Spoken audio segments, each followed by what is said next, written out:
Mode. তো রিমোটের পিছনে আপনারা একটি ইউএসবি ব্লুটুথ ডিভাইস পেয়ে যাবেন ছোট। এই ইউএসবি ব্লুটুথ ডিভাইসটি আপনারা টিভির পিছনে ইউএসবি পোর্টে লাগাতে হবে। প্রথমে আমি লাগাচ্ছি।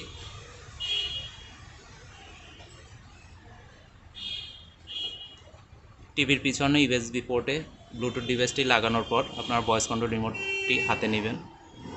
হাতে নেওয়ার পর টিভি ওপেন করার পর আপনাদের প্রথমে টিভির এখানে হোম পেজ আসবে।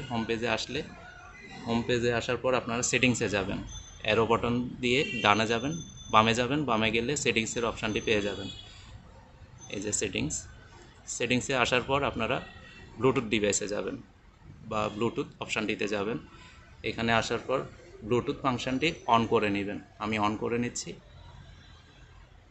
অন করার পর আপনারা রিমোটের ভয়েস কন্ট্রোল রিমোটটির হোম বাটন এবং মেনু বাটন